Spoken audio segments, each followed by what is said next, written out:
Bonjour aux très nombreux téléspectateurs de Canal 2, j'espère que vous allez bien et qu'au fur et à mesure vous devenez de véritables acteurs en ce qui concerne votre santé, parce que dites-vous une chose, avant que le médecin n'intervienne, il y a d'abord vous, il y a les actions que vous devez mettre en place au quotidien, il y a les efforts que vous devez fournir au quotidien justement pour entretenir et investir au mieux ce si beau capital que vous avez qui est votre santé. Et si vous l'avez perdu justement, et que vous continuez de respirer malgré tout, alors il reste encore quelque chose à faire en ce qui concerne votre santé. Il faut simplement maintenir cette volonté qui vous sera utile au quotidien pour faire ce qui est nécessaire dans ce sens. Quelques erreurs communes en alimentation,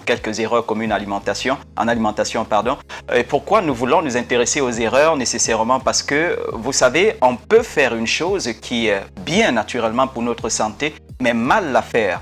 Et parce que ce n'est pas bien fait, on ne peut pas au final ou au bout justement de l'effort avoir le résultat escompté. C'est pourquoi il faut nécessairement qu'on partage avec vous ces différentes erreurs habituellement commises en alimentation. Et la première de ces erreurs, c'est une chose qu'on observe un peu partout, je vais dire même dans notre pays et au-delà, c'est le fait de mettre du miel dans une boisson chaude. Mettre du miel dans une boisson chaude. Déjà, pour parler du miel, il faut souligner que c'est un aliment quelque peu particulier. Nous l'appelons, nous autres, habituellement, un super aliment. Pourquoi? Parce qu'à lui seul, il est riche, j'ai envie de dire, en diverses choses et de très nombreuses choses, même si vous voulez, ou nutriments, toutes choses utiles pour entretenir notre santé.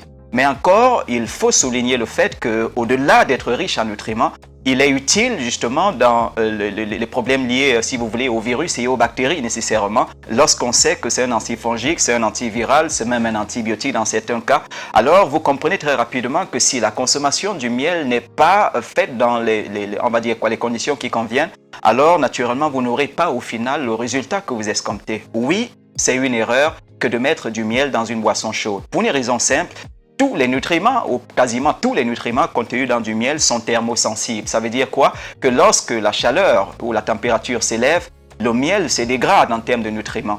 Alors vous comprenez assez rapidement que lorsque vous mettez du miel dans une boisson chaude, vous êtes en train de détruire, si vous voulez, tous les éléments qui vous auraient été utiles pour entretenir votre bonne santé. C'est quelque chose qui est fait pratiquement partout. On sait que le miel c'est bien. On sait que voilà, lorsqu'on le consomme, ça va nous faire du bien. Mais je précise ici ce matin, si vous mettez du miel dans une boisson chaude, cela naturellement ne vous sera pas aussi utile que cela. Et je précise encore, quelle que soit la boisson chaude. On sait aujourd'hui, justement par les résultats du fait de recherches scientifiques, que le miel au-delà de 42 degrés n'est plus du miel, mais simplement du sucre. Et c'est ainsi que la plupart des personnes, en buvant du miel dans de l'eau chaude le matin, ne boivent que si vous voulez, un thé avec du miel, ne boivent au final que de leur thé et du sucre. Et non pas, si vous voulez, comme bénéfice, tous les autres avantages que le miel pourrait leur donner ou que le miel pourrait apporter à leur santé.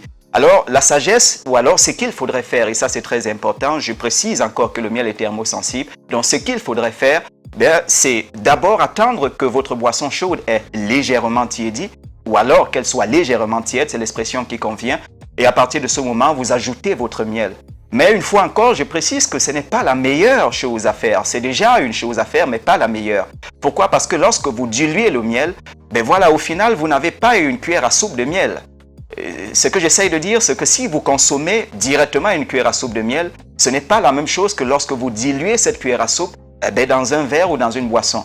Alors naturellement, ce n'est pas un avantage que de diluer le miel. Surtout, et pourquoi? Parce que le miel, lorsqu'il est maintenu dans sa texture, sert un peu, si vous voulez, de piège aux bactéries. Alors lorsque vous le diluez, il perd un peu ce rôle. La deuxième chose, c'est le potentiel hydrogène, si vous voulez, du miel. Lorsqu'il est dilué dans l'eau, naturellement, ne va pas apporter à votre organisme, si vous voulez, cet autre avantage. Alors le conseil qui est donné et qui marche habituellement dans pratiquement tous les cas, si vous voulez, c'est d'abord de boire votre boisson et d'attendre quelques minutes après et pour consommer, si vous voulez, votre cuillère à café ou votre cuillère à soupe de miel selon les prescriptions qui vous ont été faites. Voilà, j'espère que si c'est fait de cette manière, ça vous sera utile de consommer le miel en pleine conscience. C'est un super aliment, un aliment bon pour votre santé. On se revoit très bientôt. Bye bye.